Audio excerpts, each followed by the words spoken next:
Monggo kotak infake kali muter diiringi grup rebanan donga bulane bulan Sya'ban sesarengan. Shallu ala Nabi Muhammad.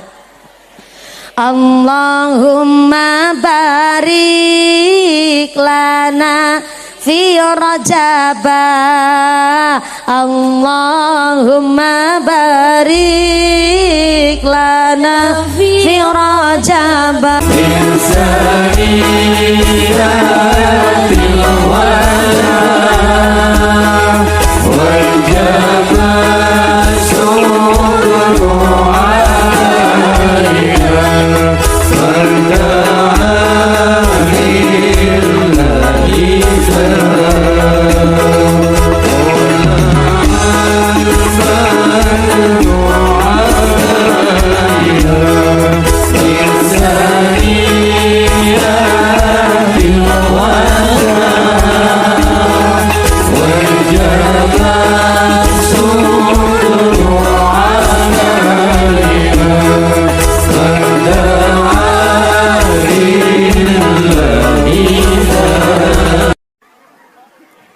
Assalamualaikum warahmatullahi wabarakatuh.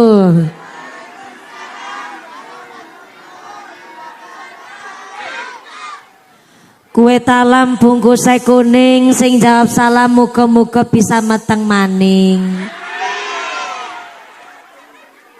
Assalamualaikum warahmatullahi wabarakatuh.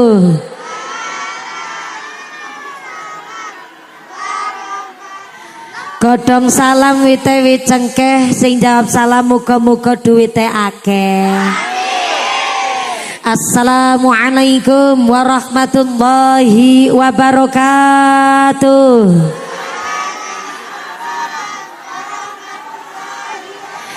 Bismillahirrahmanirrahim. Alhamdulillahilladzi ja'alallahu wa iyyakum zumratum minas sholihin salimin fi rahmatin wa fi barakatin. Boten mangke kula ngadeg mangke. Allahumma sholli wa sallim ala sayyidina Muhammadin fil awwalin. Allahumma sholli wa sallim ala sayyidina Muhammadin fil akhirin. Allahumma sholli wa sallim ala sayyidina Muhammadin fi waqtin wahin. Allahumma sholli wa sallim ala sayyidina Muhammadin fil mala'il ala ila yaumiddin. Allahumma sholli wa sallim ala sayyidina Muhammadin wa ala alihi wa sahbihi ajma'in, amma ba'd. Hadaratal mukhtaramin wal mukarramin, para alim, para ulama, para asatid wal ustadah ingkang tansah kawula hormati nuninjing ingkang tansah kawula mulyakaken. Wabil akhos dumateng akhinal kiram panjenenganipun Simbah Kyai Haji Abdul Jalil ingkang tansah kawula hormati nuninjing ingkang kawula cadhong barokah doanipun. Wabil akhos dumateng akhinal kiram panjenenganipun Bapak Kyai Mukhroni ugi dumateng akhinal kiram Bapak Kyai Asyhadi ingkang tansah kula hormati nuninjih ingkang tansah kula cadhong barokah ilmunipun. Wabil akhos dumateng akhinal kiram panjenenganipun Bapak Kyai Soim ugi dumateng Bapak Kyai Yarnuji ingkang tansah kawula hormati nuninjih ingkang kula taati fatwa saha dawuh-dawuhipun. Wabil akhos dumateng akhinal kiram panjenenganipun Bapak Kyai Amin ugi dumateng Bapak Kyai Agus Sobar ingkang tansah kawula hormati nuninjih ingkang tansah kula takdimi. Wabil akhos dumateng sedaya para rama kyai, para bapak kyai, para ustad wonten ing tlatah Telaga Pucang Utara ingkang boten waget kawula sepat asma karimipun saestu boten ngira-ngira takdim kawula ingkang kula pundi-pundi ingkang kula taati nuninjih ingkang dahat kinormatan. Wabil akhos dumateng aparatur pemerintah Desa Telaga Pucang. Wabil akhos dumateng panjenenganipun Bapak Haji Thohirin selaku Kepala Desa Telaga Pucang saha Ketua Tim Penggerak PKK saha sapunggawanipun Bapak Sedes, Bapak Kadus, Bapak Ketua LKMD, Bapak Ketua PPD, Bapak Kaur, Bapak Kaum, Bapak RW, Bapak RT wonten ing Telaga Pucang mugi-mugi berkahipun pangkat dadosaken maslahat lan nambahi manfaat Allahumma. Wabil akhos kepada pengasuh TPQ Al Munawwir panjenenganipun Bapak Ustadz Rudito dan seluruh Dewan Asatid wal Ustadah TPQ Al Munawwir ugi sedaya santri putra santri putri TPQ Al Munawwir. Saya minta tepuk tangan dulu dong kangge TPQ kebanggaan warga Telaga Pucang. Ingkang mugi-mugi mawon pengasuh TPQ Al Munawwir sesarengan Dewan Asatid wal Ustadah dipun paringi sehat panjang yuswa ingkang manfaat barokah sumrambah dumateng kita para jamaah amin Allahumma. Wabil akhos kepada ketua panitia penyelenggara panjenenganipun Bapak Ikhtaul dan seluruh wali santri TPQ Al Munawwir, mudah-mudahan sedaya rencang panitia warga dusun Telaga Pucang Utara tansah dipun paringi tetepaken imane, ditetepaken islame, ditambahi ihsane, dipun paringi mawaddah warahmah wasakinah, diparingi dzurriyyah sholih sholihah sumrambah dumateng kita para jamaah Allahumma. Boten supet dumateng Tanfidiyah Suryanang Dotul Ulama Ranting Telaga Pucang, pimpinan muslimat, pimpinan fatayat, majelis taklim sedesa Telaga Pucang. Boten supet dumateng GP Ansor, rencang-rencang banser ingkang kula hormati, rencang Garda Fatayat ingkang kula banggaaken. Boten supet Ibnu IPPNU Karang Taruna, Ikatan Remaja-Remaji Masjid Mushola wonten Telaga Pucang, ugi Jamiyah Rebana sholawat ingkang kula hormati. Wabil akhos dumateng para agniya dermawan donatur, mudah-mudahan para donatur diparingi sehat panjang umur, rezeki ingkang barokah sumrambah dumateng kita para jamaah Allahumma. Sedaya para tamu undangan ingkang tesi jumeneng ngadeg ora keduman panggonan, ugi sing sami kademen duduk lemprakan, senajan sami ora keduman senek jajan, mudah-mudahan tetap keduman kerahmatan, keduman kaberkahan, keduman pitulungan. Sing sakit ilang sakite, sing meriang ilang meriange, sing wudunen ilang wudune, sing lara mata ilang larane, dipun paringi sehat walafiah, dipun paringi ghirah semangat ibadah Allahumma. Para bapak haji, bu hajah, para calon haji, para calon hajah, hadirin hadirat ma'al muslimin wal muslimat rahimakumullah. Shallu ala Nabi Muhammad. Kula nembe ngertos radi jarang kula ngaos tenggene Kecamatan Kandangan khususnya Telaga Pucang. Kadose nembe pertama kali niki nggih. Ning kula nggih nembe ngertos jebule wong Telaga Pucang ki wonge ra sabaran. Kenapa ora sabaran? Jenenge wong ngaji ceramah niku ya karo lenggah dhisik. Gampang ngadege mengko nek wis rada pemanasan. Nggih to Bu? Nembe mulai ajeng salam dumeh niki kembang nutupi merongose kula. Kok langsung arep dibubuti kabeh. Oh niki lek nata kembang mawon persiapane dangu leres nggih panitia nggih. Panggung semewah niki, walah lampu sokle niku nganti tekan warung kono mau aku ning jemputan Bu. Saking meriahe lek ngaji dinten niki melas niki kembang niki yo lek noto panitia sewengi dek ora merem. Kangge napa nata kembange berarti jenengan sing rawuh teng mriki kok kirane lungguh utawi jumeneng teng wingking mboten saged meriksani raine mumpuni. Sing penting kan suwantene jelas, betul. Betul. Lah nek ngajine semangat ngeten khususnya sing teng ajeng niki. Cobi jenengan kali ndodok kaya kanca-kancane niki ngapunten monggo. Kersane mboten dados permasalahan. Sanah ngaten niku maksude monggo. Yang pertama. Yang kedua, berhubung pancen Tlaga Pucang ki kondisine kaya ning kutub selatan, walah adem tenan ki wedange ya alhamdulillah beningan kabeh kaya radiator niki. Dados kersane kula ngajine kali ngadeg nggih nyuwun bantuan Mas, mejane digeser mriko mawon ben masyarakat puas lek meriksani merongose mumpuni. Yo marem lek meriksani mantune Kiai Usman Ridho. Ngaten masalah lah ngeten iki maksude. Ngaten to Bu?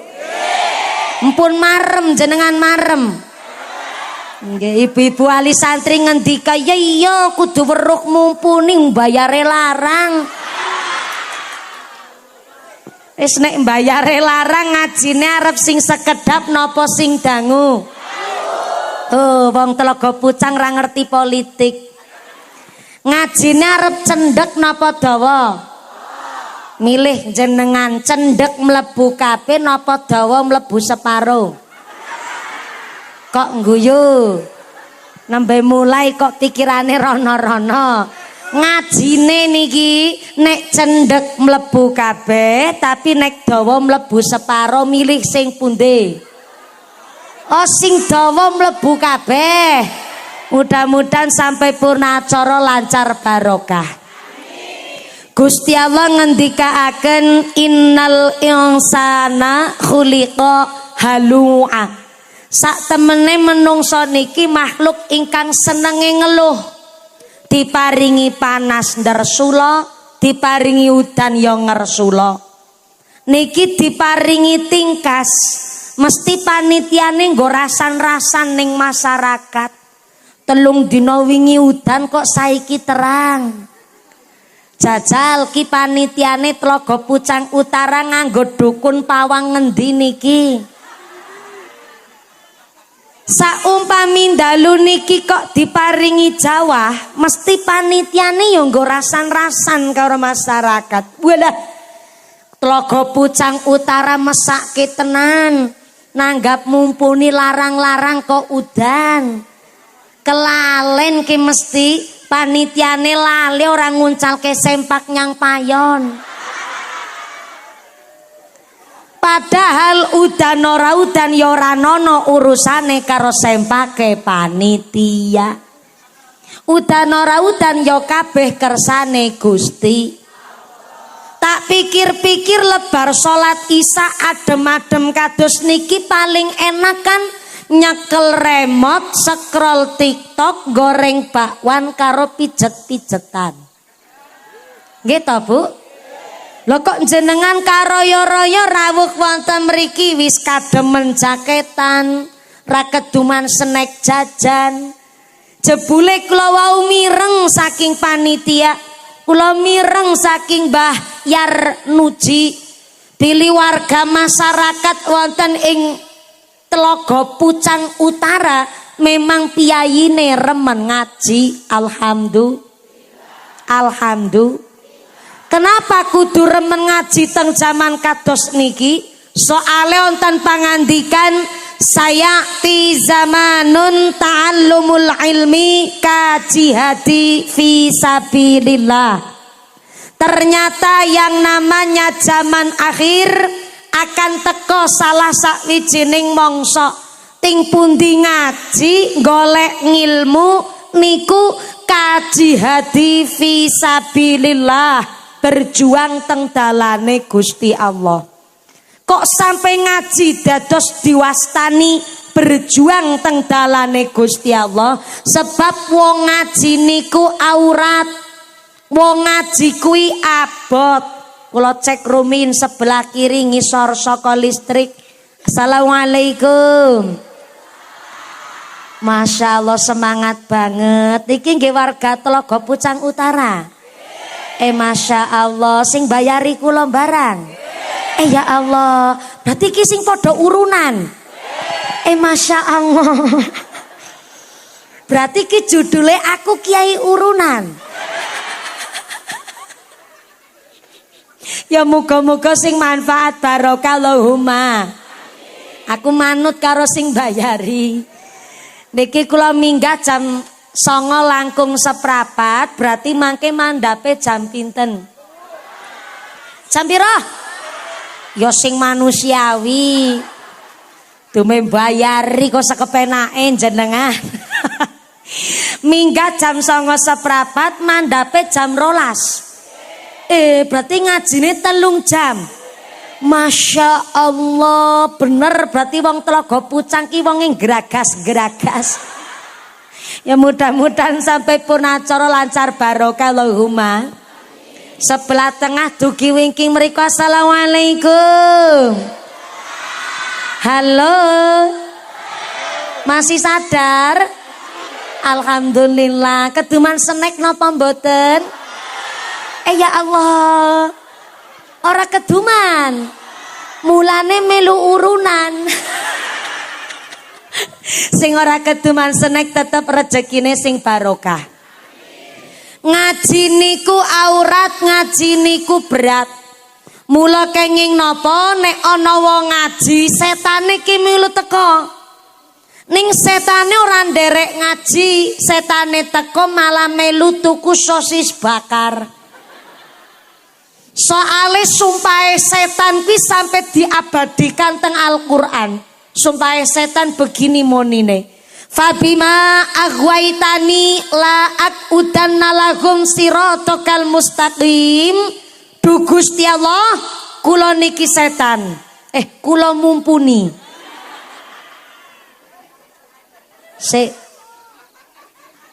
Du Gusti Allah, kula niki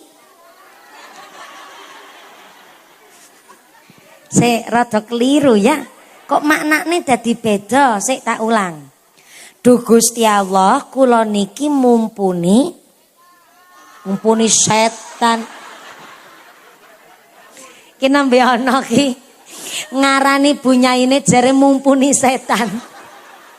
Yakin modele wong Telaga Pucang ki sembarangan karo mantune Kiai Usman sampean ki. Tak ulang ayate. Fabima aghwaitani la aqudanna lahum siratal mustaqim. Du Gusti Allah, kula bersumpah. Wis ora nganggo mumpuni, ora nganggo setan. Pleset-plesetno karo wong Telaga Pucang. Du Gusti Allah, kula bersumpah. Gara-gara makhluk jenengan yang namanya Adam kula dikeluarkan saking swarga. Mergo kula dikeluarkan saking swarga, maka kula bersumpah sampai kapanpun bakal nggodha anak Adam ya kuwi menungso supaya tergelincir ora gawe dalan sing lurus. Begitu kata setan yang disampaikan oleh mumpuni.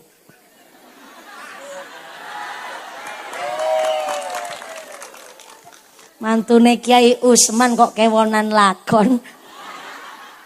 Jebule Bapak Ibu, setan niku mbok piye carane mesti nggodha kula jenengan. Kok kaya kurang gawean setan ku ya Bu ya. Kenapa kok orang golek gawean liyane nandur lombok apa nderes ngono kuwi. Kok ya mawi repot-repot nggodha wong Telaga Pucang. Jebule setan nggodha kula jenengan karena setan kuwi makhluk paling sadar diri. Kula ulang. Setan kuwi makhluk ingkang paling sadar diri ketimbang makhluke Gusti Allah sing lintune. Kenapa? Karena setan niku ngerti mbok polah kelakuan apa mawon urip ning alam dunya, setan niku mesti ujung-ujunge manggone teng neraka. Lah setan ngertos niku. Ujung-ujunge manggon teng neraka, akhire golek kanca sing sak kathah-katahe saking anak Adam yoki menungso ben padha-padha gawe dosa gawe salah kanggo ancik-ancikan setan teng geni neraka. Naudzubillahi min. Mulane ana wong ngaji ngene iki setane teko Bu. Malah milih manggone lungguhe ning tengah-tengah. Setane teko maring tengah-tengah jamaah sengaja setane nyebaraken tepung teng netrane jenengan. Itulah kenapa wong ngaji mesti rata-rata rasane kok pinter jenengan. Nek ngaji karo mumpuni ngene iki ora mungkin ngantuki. Lampu ngeten iki masyaallah padange luar biasa. Kembang pating cerongok rebanane gelegar-geleger sak sound sisteme. Ngantuk yo kebangetan. Ning yo ngapunten ingkang kathah, senajan sakniki lek ngaji gawe seneng jenengan aja mengidolakan saya. Kadang-kadang ana ibu-ibu ngucap, "Kula fene jenengan, kula fene jenengan." Bukannya nopo-nopo jenengan ra usah mawi ngefan karo kula wong nembe sepisan ketemu kok ngefan. Ngefan niku nek wis ngaji bolak-balik ngefan ki pantes. Ngefan niku ya karo Mbah Kiai Abdul Jalil, Mbah Kiai Yarnuji, Mbah Kiai mriki ustad-ustad kampung mriki kuwi kudu diidolakan.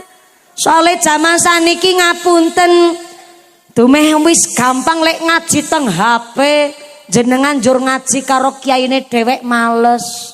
Saniki ngaji teng HP kan malah langkung gampil. Kantun ketik mawon asma kiai sing dikersakaken jenengan, Gus Baha, Gus Kausar, Gus Yusuf Tegalrejo Magelang, Mbah Kiai Khalwani An-Nawawi Berjan, kantun diketik mawon langsung medal asmane. Malah nek ngaji tenggene HP malah langkung gampang ora mami dadak ngamplopi kiyaine. Nggih to, Bu? Ning senajan wis ngaji ning HP, aja njur jenengan ngaos karo kiai mriki jenengan males-malesan. Dumewis ngaji ning HP giliran ngaji karo Mbah Kiai Abdul Jalil jenengan ngendikan ngaji karo Mbah Jalil jangan ngantuki banget yakin sumpah. Wis wantene grendang-grendeng ora genah. Aku nek ngaji karo Mbah Jalil ki jan rasane mripat ki telapukane kaya bobote 5,5 kilo. Sak kreditan motor Nmax. Dan beda nek ngaji karo mumpuni kan dar-der-dor ya beda. Jenengan ngaos karo Mbah Kiai Abdul Jalil gede-gedene ngamplop 50.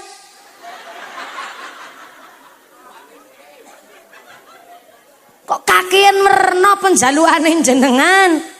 Mula ngapunten justru kiai kampung karo kiai panggung model mumpuni derajatnya lebih mulya kiai kampung ketimbang kiai panggung model kula. Kenapa?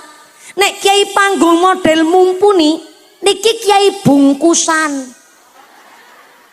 Dibungkus jajal ngaji kok jam 09.15 nganti jam 12. Apa ora kaya galengan sawah kuwi? Akhirnya karo panitia dibungkus ben ngajine menarik, wong njaluk ngaji 3 jam.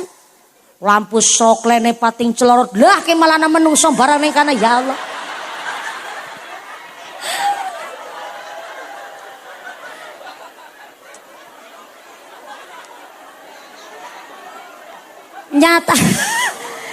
Nyatane kula niki lek ngaji ning pengkolan.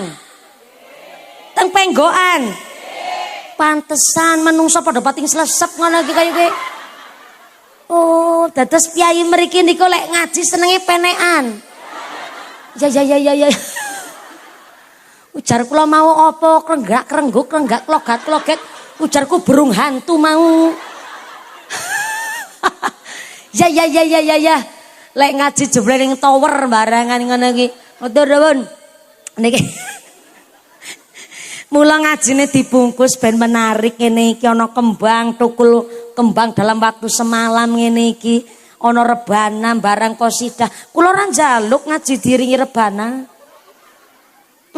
Soale maca selawat niku diiringi atau tidak diiringi alat rebana ya tidak mengurangi esensine wong maca selawat. Tapi kenapa wong NU nek pengajian akbar ngene iki kok mesti ana rebana dibungkus ben menarik. Wong tulisane mawon pengajian umum. Berarti wong umum bisa rawuh kabeh. Jangankan wong NU, sing Muhammadiyah boleh rawuh. Jangankan sing salat, wong sing salate kadang-kadang ya oleh mangkat. Ki dikirane sing jilbaban salat kabeh, urung mesti.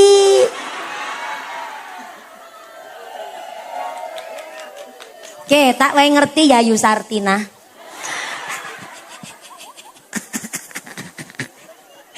Hari ini wong sing ganjarane akeh karo wong sing dosane akeh mlaku bareng ki ketok padha bae. Tak ulang. Saiki wong sing ganjarane akeh karo wong sing dosane akeh mlaku bareng ki ketok padha bae. Bukti nyata, sing salat jilbaban, sing blas urung salat ya jilbaban. Sing ahli maca Quran mesti jilbaban, sing blas ora maca Quran ya jilbaban. Sing maca Quran mesti jilbaban, sing senenge lambene rasan-rasan ya jilbaban. Wanita solehah mesti jilbaban, wanita sing gatel karo bojone wong ya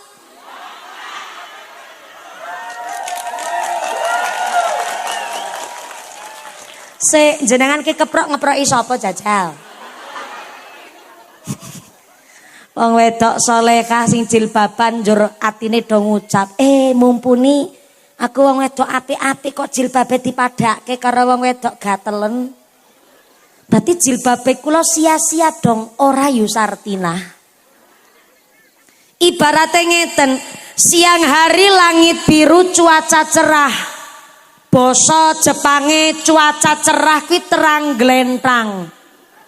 Terang napa? Sepisan meneh terang napa? Siang hari langit biru cuacane terang glentang. Jenengan nitih sepeda motor, lampu teng sepeda motor pas diagem siang hari kan lampune ora penting-penting amat. Yo siang-siang padang ngapain ngurupno lampu? Ning senajan siang hari lampu teng sepeda motor apa tek penting, yo jenengan rasa mawi cilik ngati, kemudian lampu kok njur malah diprutuli. Kenapa rasa mawi diprutuli? Kan senja akan datang, malam mulai petang, gelap mulai merayap. Disitulah lampu teng sepeda motor bakal ketok jebule nggo madangi dalan. Padha karo ganjarane kula jenengan. Ganjarane nitipaken putrane teng TPQ, ganjarane ngaji, ganjarane maca Quran, ganjarane salat, ganjarane golek rejeki halal, ganjarane apik karo tangga teparo, ganjaran sing diklumpuk-klumpukke kula jenengan sepisan, ganjarane ora ketok. Yang kedua, ganjaran dikumpulaken ning alam dunya ya ora penting-penting amat, ora iso nggo mbayari kreditan motor, ora iso kanggo nyalon P3K, ora bisa kanggo nyalon lurah. Ning senajan ganjaran sing dikumpulaken ra ketok tujuane nggih napa, aja cilik ngati. Kan senja kehidupan akan datang. Nggih niku sing diwastani mati. Fa idza jaa ajalluhum la yastakhiruna sa'ata wa la yastaqdimun. Lamun wis teka titi mangsa ajaling menungso ora iso diundur, ora iso dicokno senajan namung sesaat. Jebule nek wis terlanjur ketakanan pati, tekone ra disangka-sangka, ra dinyono-nyono. Bisa panjenengan duluan mumpuni keri, bisa. Utawi kula keri jenengan duluan, monggo. Ya kan wis tak walik niki. Jebule nek wis terlanjur ketekanan pati, Pak. Kira kena dicokno, ra kena diundur lah teng mriku. Tujuane lampu alias ganjarane kula jenengan bakalan ketok. Mula sederenge lanjut arep takon meneh, Bu. Wau kula ngaji kan ngantos jam pinten nggih? Jam 12. Masya Allah, sedurunge nganti jam 12 kula wau nampi titipan amanah saking panitia pilih TPQ kita, TPQ Al Munawir. Alhamdulillah sudah mencetak santri-santri yang luar biasa. Tepuk tangan sik kangge TPQ kita. Sing keplok utange lunas kabeh. Sing amene banter ketara utange paling akeh. Ya muga-muga rezekine sing paling barokah. Ngapunten niki TPQ kita Al Munawir senajan teng dusun teng plosok ngeten niki ternyata selalu kathah santri ingkang daftar. Pramila bangunane mesti kurang-kurang terus sing akhire sakmenika tesi dalam proses pembangunan ugi kemaslahatan perawatan TPQ Al Munawir. Dados ngapunten menawi jenengan rawuh teng mriki sesarengan kula diajak sedekah kangge pembangunan TPQ Al Munawir kinten-kinten panjenengan ikhlas mboten? Masya Allah, menawi ikhlas berarti ibu-ibu saking dalem nggih sangu arta. Masya Allah, disangoni bapake napa sangu dhewe? Sangu dhewe. Ya Allah mesake sangu dhewe. Ora sangu dhewe piye jenengan sing nyekel duwite? Ora sangu dhewe, mangke diajak sedekah. Saya minta panitia yang bertugas ngideraken kotak infak, bawa kotak infak satu teng panggung mriki. Kotak infak yang lain ampun kesusu, monggo panitia yang bertugas. Niki arep ditarik infak sak niki apa tahun depan? Sak niki, monggo Mas panitia satu kotak infak naik dulu teng panggung. Akan saya mulai dari mumpuni. Mengko nek mumpuni ora melu sedekah tersiar kabar jare mantune Ki Usman ki jarkoni. Iso ngajar ora iso nglakoni kan repot. Dadi dimulai dulu dari saya mumpuni. Kali nunggu satu kotak infak niki yang akan nyemplungaken duite niku asistene Nyong. Walaupun asistene Nyong sing nyemplungno duite, tapi kan duite Nyong. Ya tak wae ngerti sik ben ora salah paham. Lah, samang kaya wong Temanggung tenanan, samang. Wis resmi dadi mantune Ki Usman, samang. Samang melu ngrogo dompet. Sing ora ngasta dompet utang dhisik karo sebelahe. Ngesuk gampang sarutangi. Monggo dirogoh. Dirogoh dompete akan saya arahkan rogohlah duit sing paling sae. Duit sae dudu abang, dudu biru, dudu ijo. Duit sae niku Mas Tatoktum sesuai kemampuan. Sing kirane sugih lek sedekah ya umume wong sugih. Tumpakane PCI karo motore Nmax. Gelange selengen nganti tekan kelek.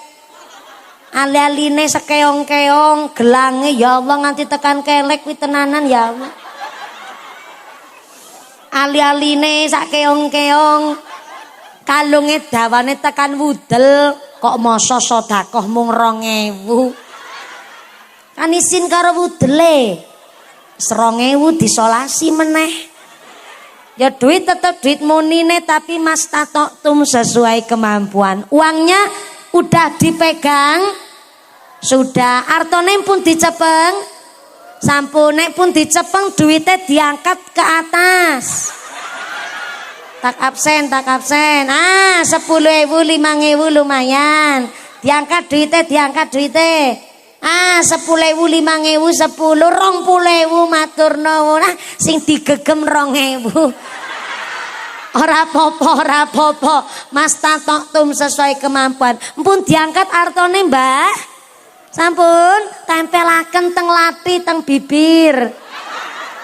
Orang nggo dikunyah dilantari donga. Ya Allah, lantaran sedekah niki muga-muga kula sakeluargi sehat wal afiat. Anake kula soleh solehah, keluargane kula adem ayem tentrem, usahane lancar barokah, anake kula pinter ngaji, do manut karo wong tuwa, diguyub rukuni tangga teparo, artone dicemplungaken. Ngaten nggih. Sing duwe penyakit ya ngucap ya Allah lantaran sedekah niki muga-muga penyakite kula ndang diangkat, kula ndang diparingi sehat, ikhtiare kula ndadosaken syafaat dicemplungaken artone. Ngaten nggih Bu nggih. Monggo niki Mbak. Nggih, niku asistene Nyong sing nyemplungno. Jebule ngenteni dikira arep nambahi meleh. Niku asistene Nyong sing nyemplungaken. Monggo kotak infake pun siap sedaya. Sampun. Monggo kotak infake kali muter diiringi grup rebanan donga bulane bulan Syakban sesarengan. Shallu ala Nabi Muhammad. Allahumma barik lana fi rajaba, Allahumma barik lana fi rajaba wa sya'bana wa barina ramadana wa zamana wa mamrina ramadana. Allahumma barik lana fi rajaba, Allahumma barik lana fi rajab wa sya'bana wa ramadan kanjeng Nabi. Allahumma barik lana fi rajab.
Muhammad.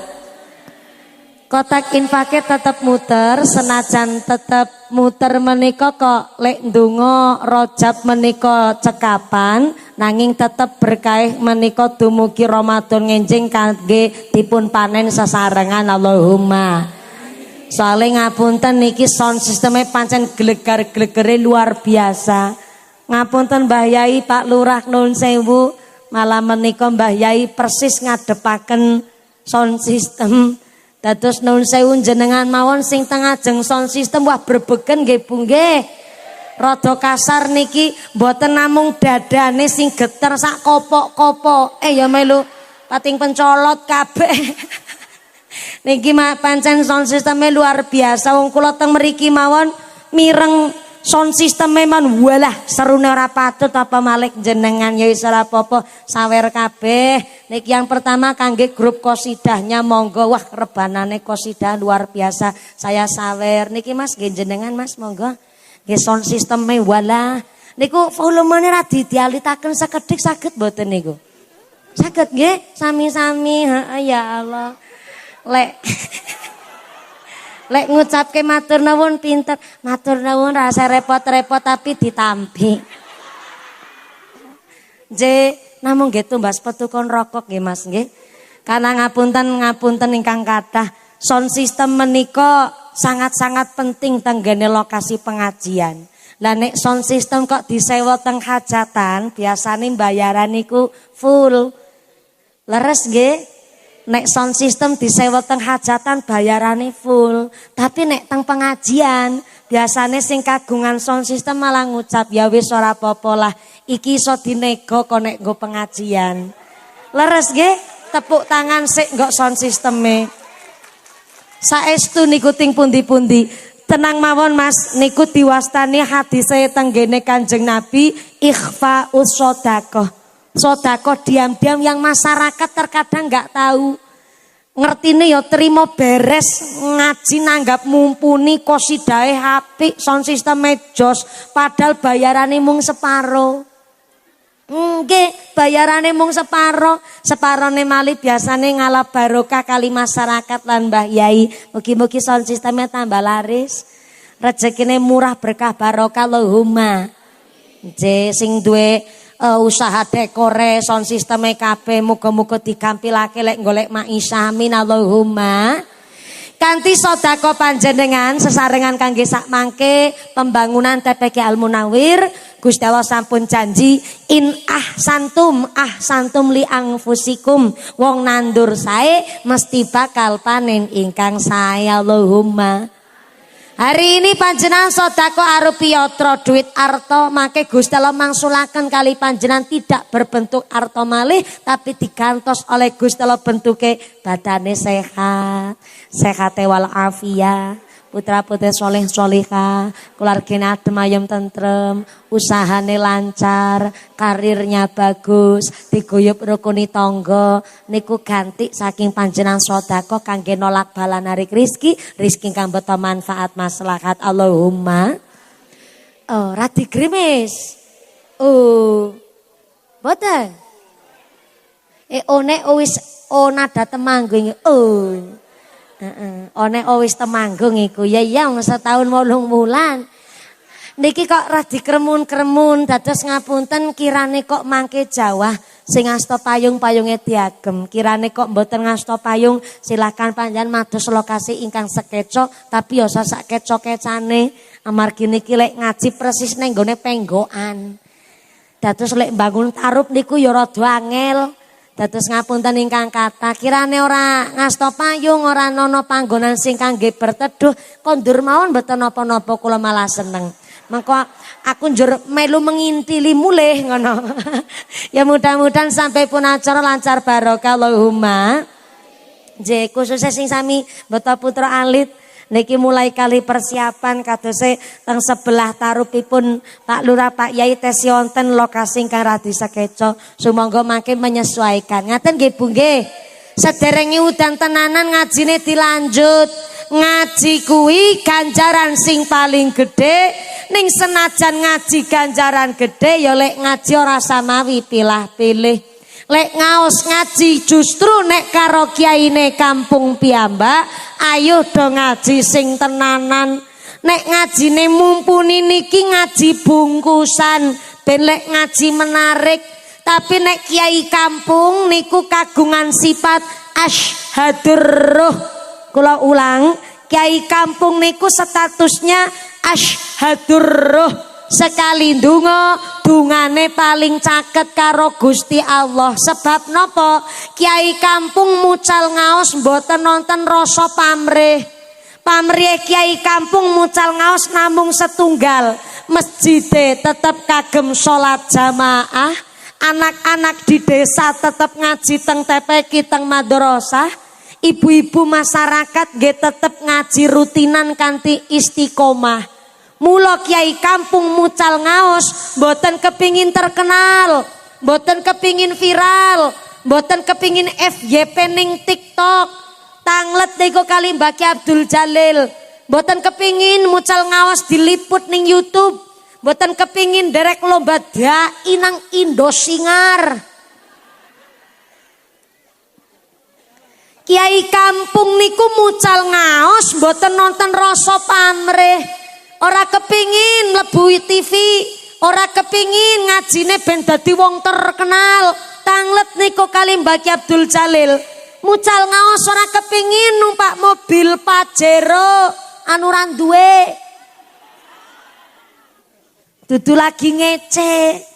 Justru karena Kiai Kampung menghindari hingar-bingar dunia, hidup dengan kesederhanaan. Ora nono Kiai Kampung rebutan tambang, ora nono Kiai Kampung rebutan jabatan. Niku sing marake Kiai Kampung sekali ndonga, dungane paling caket karo Gusti Allah. Mula jodoh nyepelekke karo Kiai Kampung. Justru Kiai Kampung niku tombak utama ning masyarakat. Nyatane kita ngerti dongane wudu mergo Kiai Kampung. Nggih mboten? Apal turutan ngerti huruf hijaiyah sebab Kiai Kampung leres. Ngerti urutane salat, ngerti syariate agama, sampai sing nyolati jenazah ning dusun ya Kiai Kampung. Mula aja nyepeleke karo Kiai Kampung. Mergo ora ana rasa pamrih, Kiai Kampung sekali ndonga, dungane paling caket karo Gusti. Kula kali Mbah Kiai Jalil, amplope gede amplope mumpuni. Tapi masalah ampuh donga, lebih ampuh dongane Mbah Kiai Abdul Jalil ketimbang dongane mumpuni. Tepuk tangan sik. Wis gede tuwa dadak diperintah keprok barangan ngono kuwi. Kenapa kok dongane lebih ampuh Mbah Kiai Abdul Jalil ketimbang dongane mumpuni? Dongane kula rapate ampuh. Oh niki mumpuni lambene lek ceramah sering arep-arep amplop. Niki sing marake dongane kula rampuh. Mula dengan acara akhirus sanah teng bulan Syakban niki didongake kiai-kiai guru-guru kula jenengan mugi-mugi diparingi sehat panjang yuswa, yuswa ingkang manfaat barokah, kita keluberan ngilmune bejo mulya dunya akhirate. Amin Allahumma. Sayati zamanun ta'allumul ilmi ka jihadi fi sabilillah. Ngaji teng zaman akhir niki diwastani jihad, berjuang teng dalane Gusti. Sebab ngaji kuwi ngatur jiwa dandani ati. Mula tenggene kitab Al-Ihya Ulumuddin Imam Al-Ghazali ngendikaaken la yadkhulul malaikatu al-baita fihi kalbun. Malaikat rahmat tidak akan masuk ke dalam rumah yang apabila rumah niku tesih ono asune. Maaf, kula ngucap asu tidak dalam rangka lagi ngomong kasar. Umpamane kok terlalu kasar kula ngucap asu maknani dawuh Imam Al-Ghazali, basa aluse asu cara Telaga Pucang niki napa, Bu? Segawon. Kok sego kucing ki piye to? Segawon kok dadi sego kucing. Segawon nek mbasake teng lare alit nggih baung ngaten nggih utawi guguk ngaten. Nek basa Indonesiane kuwi anjing, nek cara nggen kula Cilacap dog. Wong Cilacap kan orang barat. Dog nek cara basa Jepang kirek. Basa Jepang.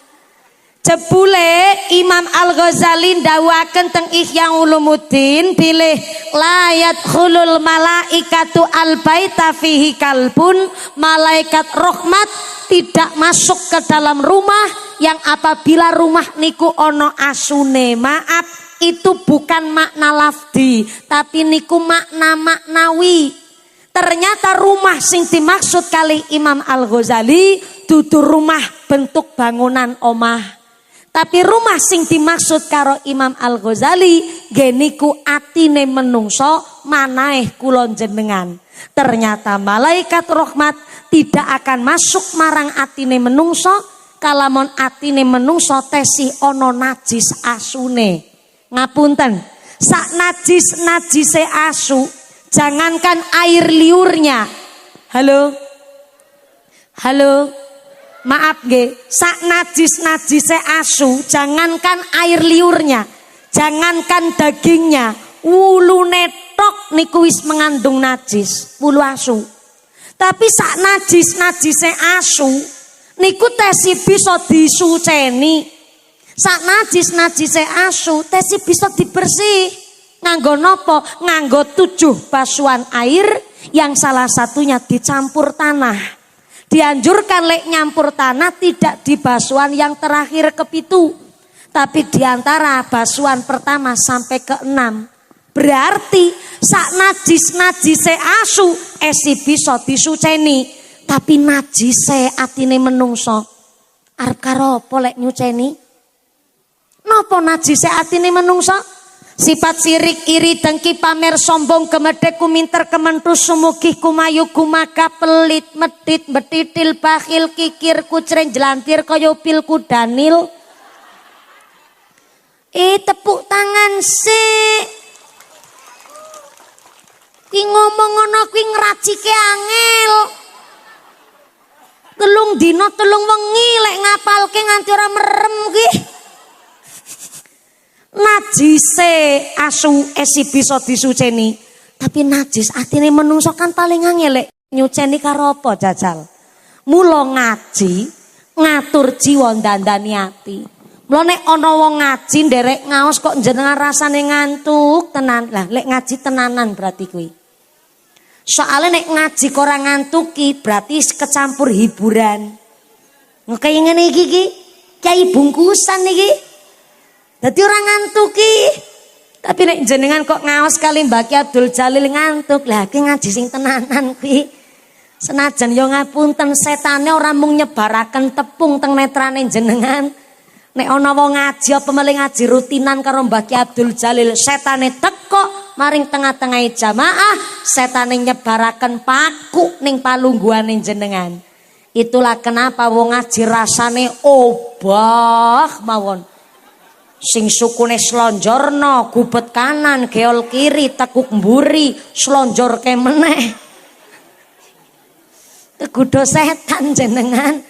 Ning ya ora masalah wong pancen ganjarane gedhe wong ngaji kuwi. Mula ya setane lek nggodho tenanan banget. Karena ternyata ngaji ngilangi nafsu nang jero ati. Ngaji niku adalah nyuceni ati saka najis-najis, pantes mawon. Nek hari ini ngajine niku dalam rangka karo nyaur utang Rojab wingi. Jebule ternyata Rojab ya kepengin nanggap mumpuni barang kala wingi. Tanggene Telaga Pucang, tapi kebagiane Syakban dados wau Mbah Yai ngendikaaken niki kalih nyaur utang bulan Rajab. Ora mung akhirus sana, mula wau pas ngideraken kotak infak keliling, kula niku mundhut donga kali panjenengan sesarengan yang sairnya kula mboten ngarang. Saire niku dipundhut saking kitab Durratun Nasihin. Jebule Kanjeng Nabi Isra Mi'raj niku ora mung nampi dawuh salat, tapi dalam rangka ngilangaken sifat sombonge langit karo bumi. Karena waktu niku langit karo bumi lagi ono pasulayan. Napa niku pasulayan? Pasulayan niku padu. Padu ki cara Telaga Pucang apa? What? Kerah. Terima kasih Pak Dalang. Dalang niki. Yes. Mung disebut jenengan maknyes. Langsung mak perinding ngono kuwi. Ya Allah. Ora iso turu. Ya kok iso. Jenengan tak undang dalang-dalang niku kan werna-werna. Ana dalang sing ngudal piwulang, ana sing dalang keributan.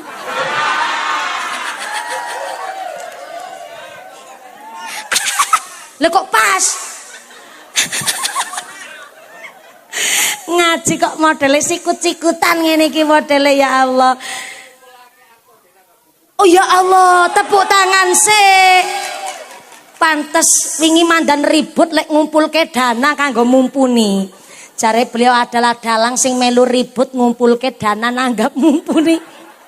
Panci leres Pak, nek mantan preman. Kok pas? Pas barang. Mantan preman. Tenang Pak, lebih baik mantan preman ketimbang mantan kiai.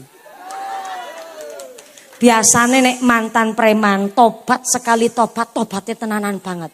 Saestu niku. Wonten criyos ngeten iki. Ya Allah mbrebes milih jenengan.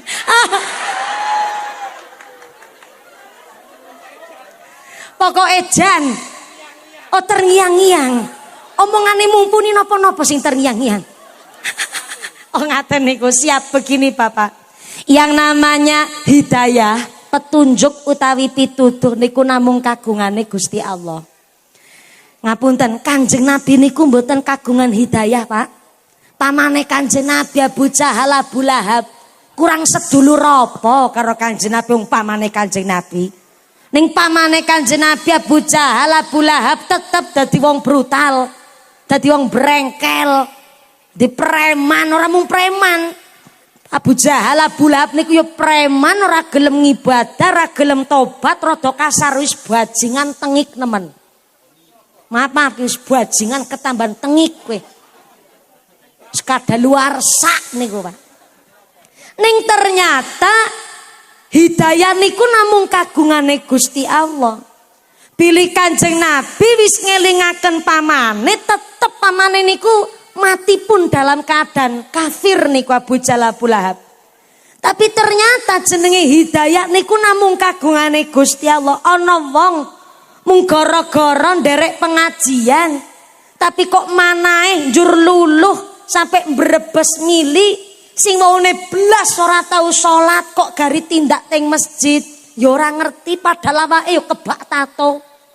Lengan kanan tatone gambar tekek, lengan kiri tatone gambar kadal, diadane tatone gambar sapi, wetenge tatone gambar buaya, ngisor weteng tatone gambar ula, ndasene ngisor kloget-kloget. Ulane sing kloget-kloget ngaji kok pikirane rono-rono jenengan ki. Ngeres. Ning sekali dipun paringi hidayah oleh Gusti Allah pun tansah dituntun pengajian urun paling akeh. Wala mantep. Remanggut-manggut. Senajan sarunge sakniki si cemantel. Oh kados niku. Ning maksude niku sing cemantel iman takwane, amin Allahumma. Berarti hari ini nanggap mumpuni orang mung wali santri tok ya Allah. Jebule mantan preman melu urunan, tepuk tangan sik. Top Pak. Ya wis muga-muga kaparingan hidayah. Dalam. Oh iya Bapak jenengan. Oh derek ngaji melu bangga. Pantesan kawit tahun jenengan ngadeg ya kuat ning kono ya. Jebule lagi ngenten-ngenteni posisi sing tepat. Dilak ya tepat banget niki ya Allah. Oh ya lurus ya. Pantesan jering nganti tekan mengko bengi ora iso turu niki. Terngiang-ngiang kelingan mumpuni, muga-muga barokah kabeh Allahumma. Amin Allahumma. Sing penting nek wis tobat-tobate tenanan aja tobat sambel. Diriwayataken kados niki, Bu. Niki ngajine sampai jam 12 tenanan. Kok udan niki soale.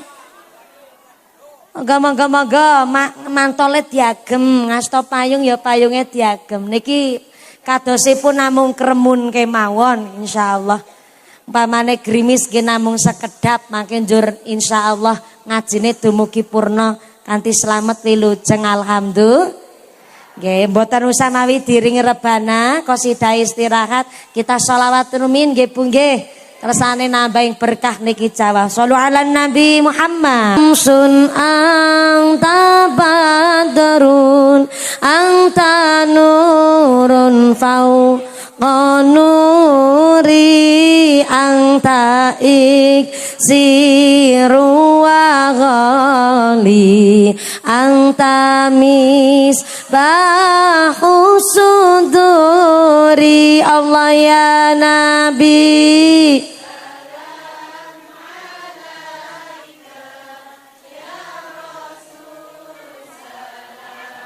anak ya Habibi ya Muhammad ya arusal ghafiqaini ya muayyad ya mumajad ya imam al-qiblataini Allah ya Nabi anta syamsun anta nurun fauqa nuri anta iksiru wa ghali anta mis ri Allah ya Nabi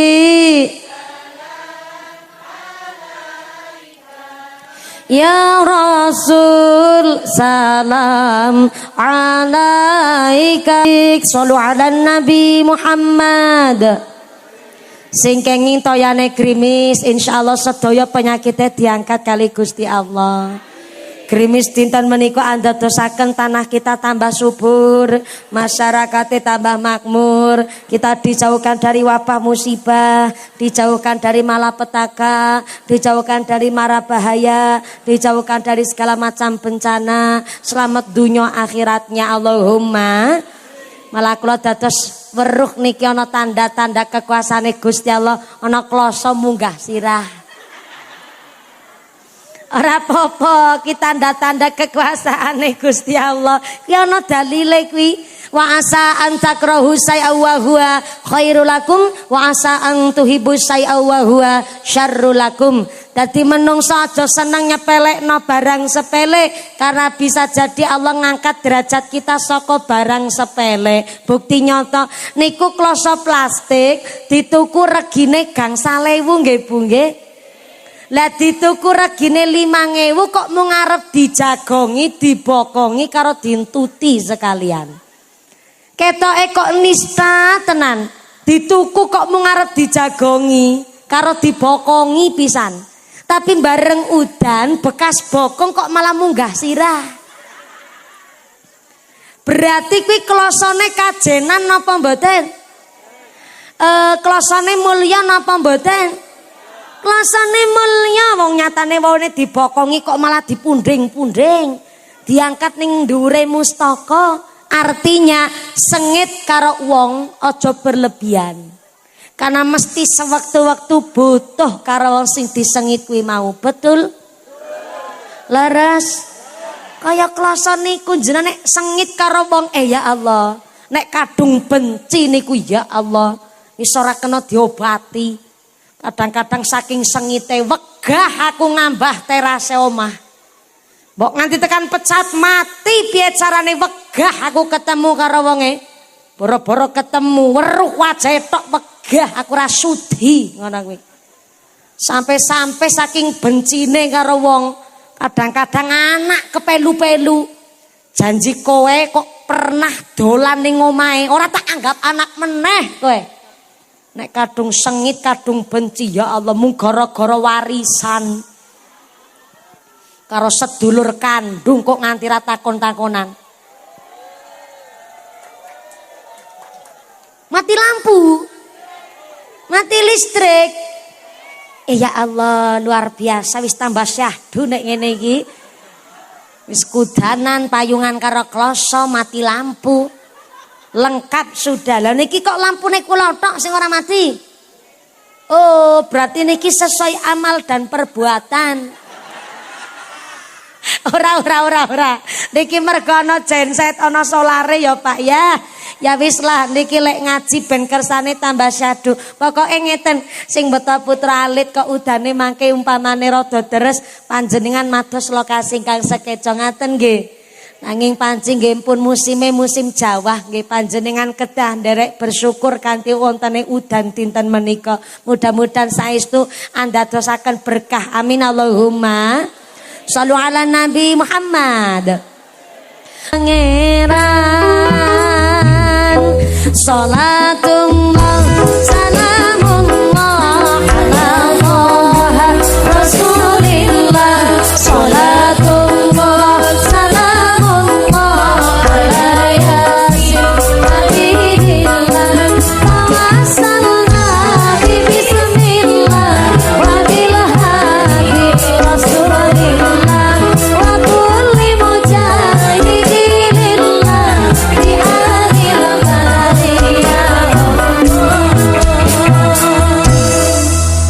ngapunten nggih senajan wis disawer pripun malih Pak jan saestu mesake wis kudanan talingane brebegen.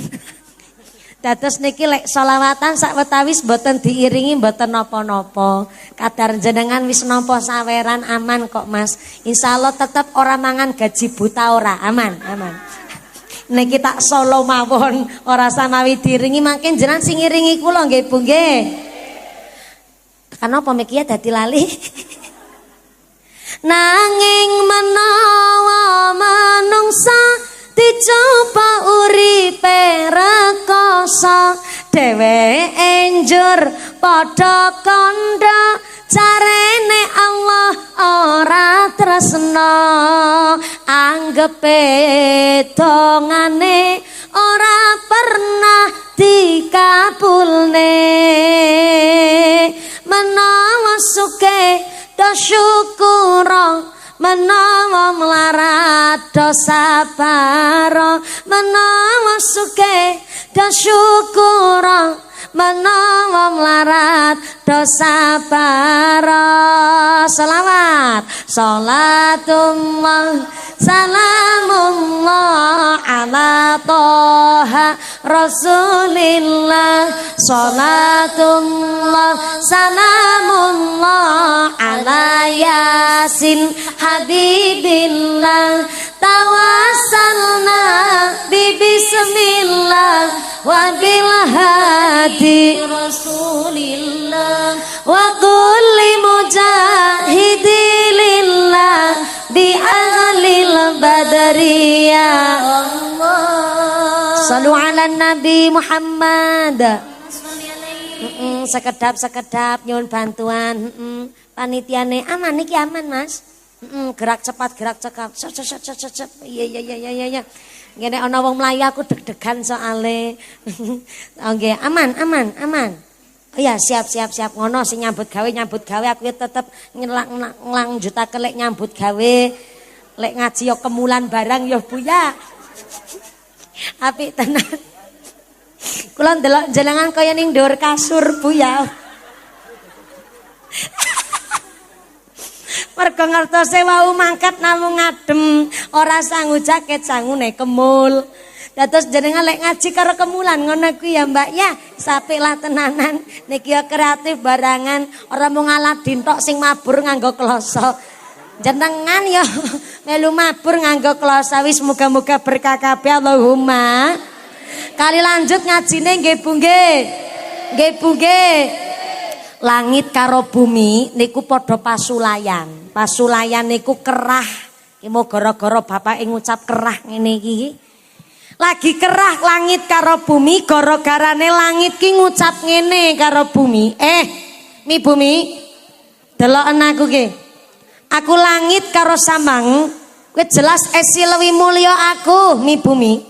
Soale apa? Aku langit ki manggone ning dhuwur. Wis manggon nang dhuwur ngadeg nyekel mik meneh.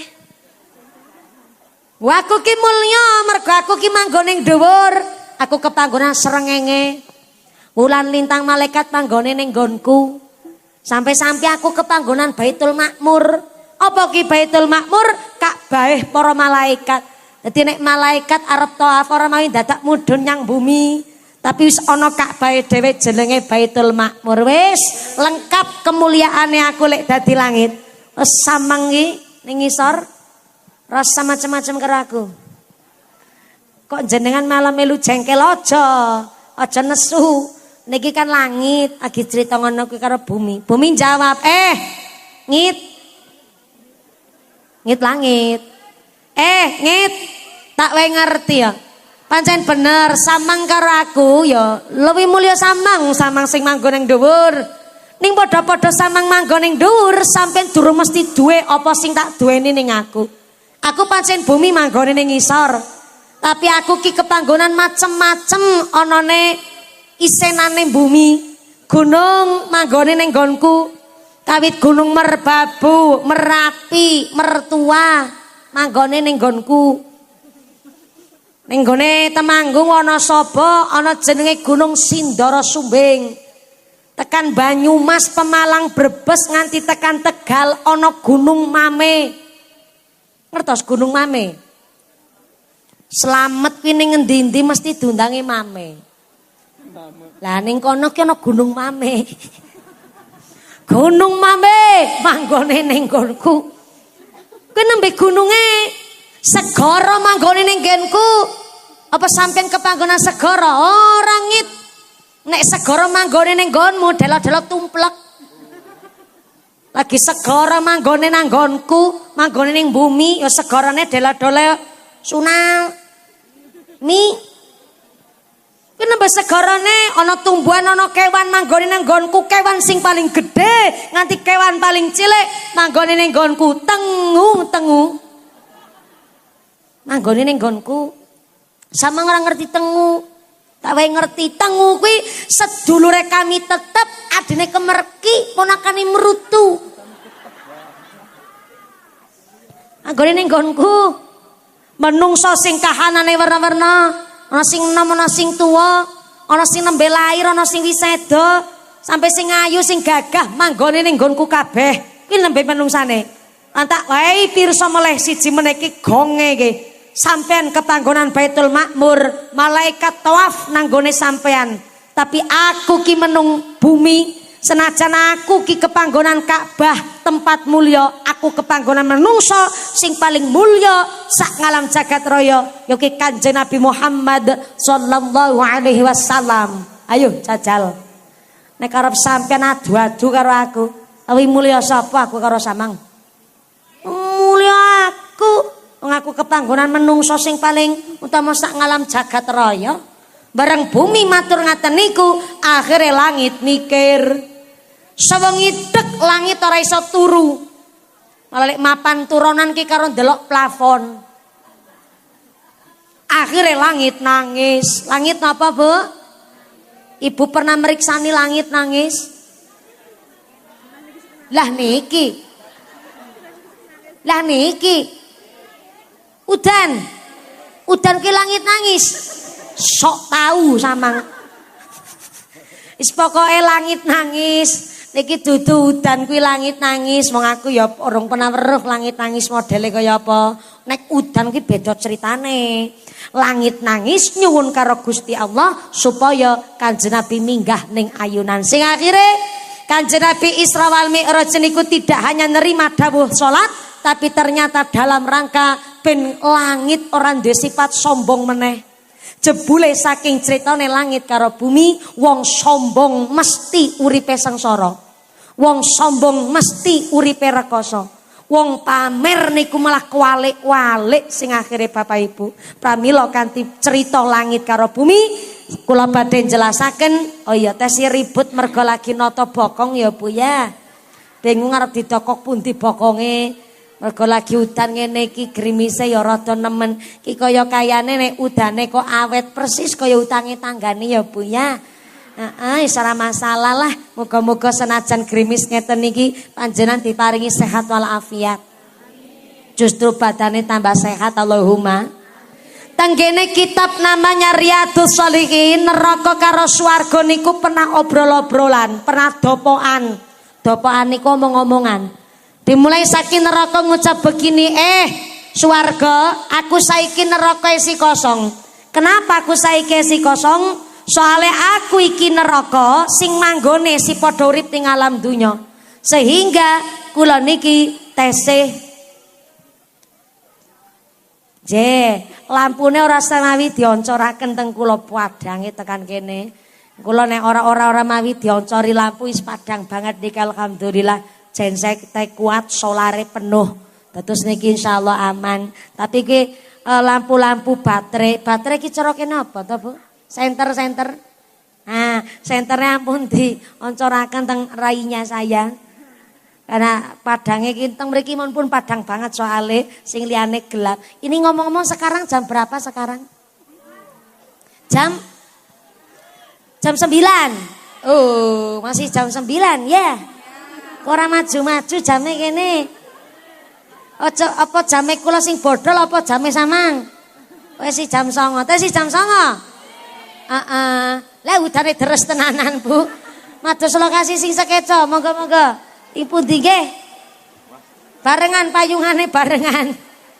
Alhamdulillah dipun paringi jawah malik niki. Moga-moga kalimat dos lokasi sing sekeco. Payunge diasto. Sumangga. Niki kita nggih mboten teng masjid, menawi teng masjid sakjane ya radi saged kangge berteduh. Musala napa niki musala?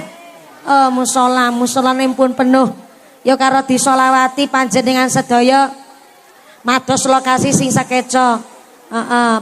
Payunge diasto, mantole diagem. Jebule ora nggawa mantol wis klosone barang. Shallu ala Nabi Muhammad. Nggih kalih mados lokasi. Allahumma shalli ala sayyidina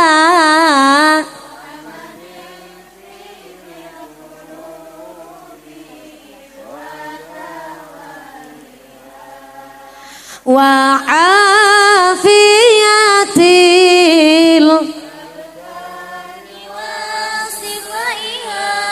wa nuril absari wa dhiyaiha wa ala alihi wa sahbihi wa sallim.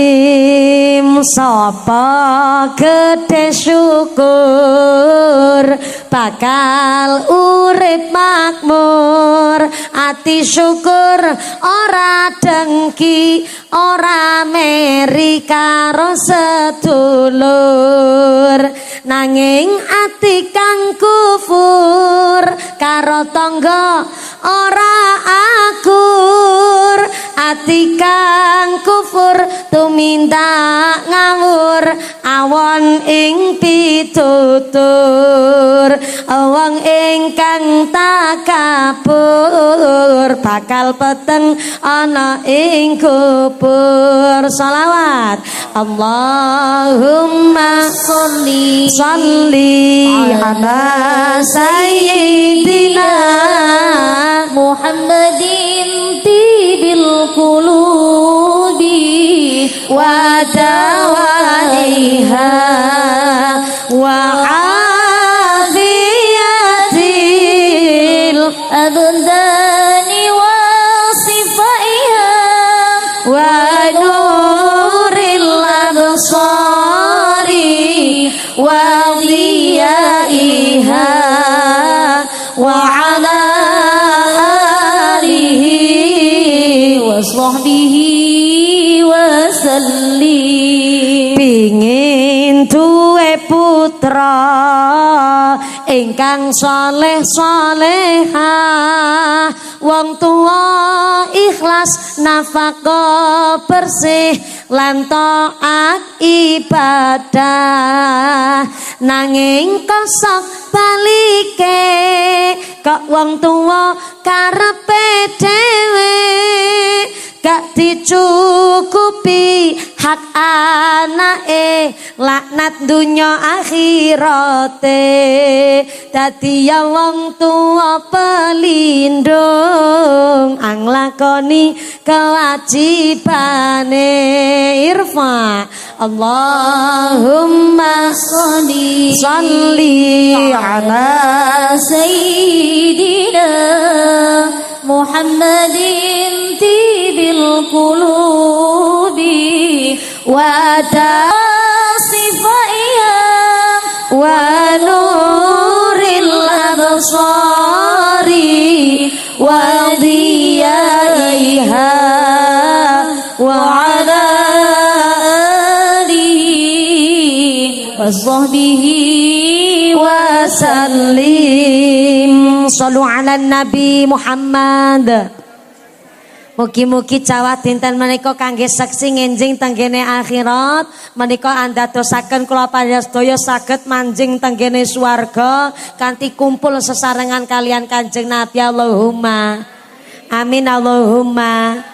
Niki udan diwastani wa nazzalna minas sama ima'am mubarakan. Gusti Allah sengaja nurunaken banyu udan saka langit mubarakan gawa barokah. Allahumma amin Allahumma. Wonten adabipun Kanjeng Nabi menawi turun hujan, diantaranya kita nderek berdoa. Salah satu doa sing gampil Bismillahirrahmanirrahim. Allahumma shayyiban nafi'an. Gampil dongane sareng-sareng. Bismillahirrahmanirrahim. Allahumma shayyiban nafi'an. Sepindah malih. Bismillahirrahmanirrahim.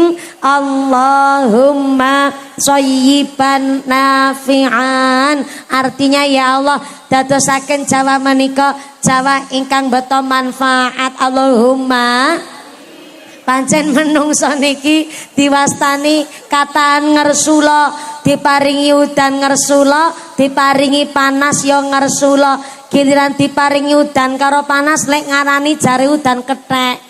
Sembarangan banget. Jenengan Bu mlayu ngono mlayu ngene aku ya bingung. Niki kula wau minggat jam 9:04, niki wis jam 10:30. Berarti niki kok mati lampu, udane wis mudhun, berarti niki alarm. Napa Bu? Alarm. Kula ya arep ceramah ning kene kosong, arep ceramah karo sapa? Oh jenengan do mlayu kabeh niki. Oh ya ketok kabeh. Ya pating cerongok barangan ki. Niki saestu alhamdulillah wau panci kula matur karo panitia. Kula minggah gasik nggih Pak, nggih Mbak mumpuni. Insyaallah jenengan make minggah jam 09.00. Tenanan pancen. Wau kula sampun ditawari dahar. Monggo Mbak mumpuni ngerahapi bancaane tiang kandangan. Kalau nggih alhamdulillah ning pancen karena nek ndalu sakniki kula radi ngirangi lek mam. Soale napa niki lagi mekar-mekare. Ora mung kembange tok sak mumpunine iki mekar. Ya ora mekar rong dina-dina dikeramasi kaya ora mekar. Lah wis keramas ki udan sekalian.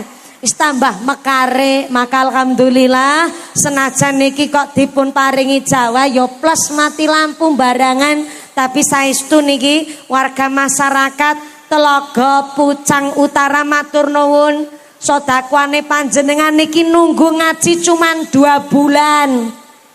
Pinten Bu? 2 bulan tok niki lek nanggap mumpuni. Soale napa jujur mawon kula niku sakniki kathah dikosongi wekdal nggih istirahat bareng dadi bojone Aa Fitrah. Kula niku duwe cita-cita pingin duwe anak 12 jumlahe. Sehingga pancen kathah ngasone tapi ternyata kalau semanten ketua panitia tindak rawuh tanggene dalem mara sepuh kula. Antuke ngendikan ngeten nun sewu Mbak mumpuni niku dereng nate ngaos wonten ing gene Telaga Pucang. Ngapunten lah kula niki diparingi wekdal sak selane Mbak mumpuni. Nggih monggo matur mawon kali manajemen. Akhire tiang mriki lek nanggap mumpuni niku pakai orang dalam. Lek ngendikan nun sewu lah niki Mbak mumpuni diselakke ngaji ning Telaga Pucang. Nek mara sepuh pun sering nang mriki. Sekali-kali Mbak Mumpuni akhirnya ya pripun ya Pak, tak tanglet karo Mbak Mumpuni purun napa mboten. Mbak Mumpuni kata ngasone sing akhire panci ya wis lah rapopo. Sekali-kali ngaji ning gone Tlaga Pucang mesake, wis ning nggon perbatasan mati lampu dan sing akhir alhamdulillah saking warga Tlaga Pucang Utara sampun urunan nanggap Mumpuni dalu niki wis alhamdulillah kaleksanan. Tepuk tangan sik nggo panitiane matur nuwun. Sampai mangan pepaya dicampur tomat, mangan gurame sambil berlayar. Panitiane tansah semangat, jebule seragamnya anyar-anyar. Kawit tahu jenengan teng mriko ra ketok jebule bareng mati lampu malah dadi ketok jenengan. Mergo seragame mak kelop-kelop niku Masya Allah. Matur nuwun jenengan pun menggelontorkan dana kanthi pengajian dinten menika. Sing terpenting wau kotak infake sampun mubeng dalam rangka kagem kemaslahatan TPQ Al Munawir. Mudah-mudahan warga Tlaga Pucang Utara sedaya ingkang rawuh kanthi mriki dipun tetepaken imane, ditetepaken islame, ditambahi ihsane, kaparan sehat panjang yuswa, yuswa ingkang manfaat barokah, kaparan dzurriyyah sholih sholihah, dijauhkan dari wabah musibah, jadi masyarakat sing ahlul jannah, pungkasan yuswa kanthi husnal khotimah. Amin Allahumma. Ampun kondur sakwetawis Mbah Yai dipun paringi payung Pak Pansar sekedap supados minggah teng panggung mimpin doa. Ngapunten kersane Mbah Kyai derek amberkahi doa pengosan dinten menika. Kula dereng mantun mimpin doa. Monggo sak mangke doa dipun imami kalian Mbah Kyai. Ngapunten Mbah Yai kagem derek amberkahi doa sumangga. Saking kawula ingkang kaping sepisan Pak Lurah matur nuwun Pak Lurah telah mendukung kegiatan pengajian warga Tlaga Pucang Utara. Lan matur mbanun sangat panjenengan ingkang sampun rawuh wonten menika majelis senajan jamaah. Monggo Yai nyuwun dipun berkahi doa sumangga Yai. Saking kawula sedaya kelepatan nyuwun papunten sak dibare doa. Mugi-mugi panjenengan kondur kanthi lujeng widodo lir kali saking sambe kala menapa saged kepanggih malih wonten sanes majelis.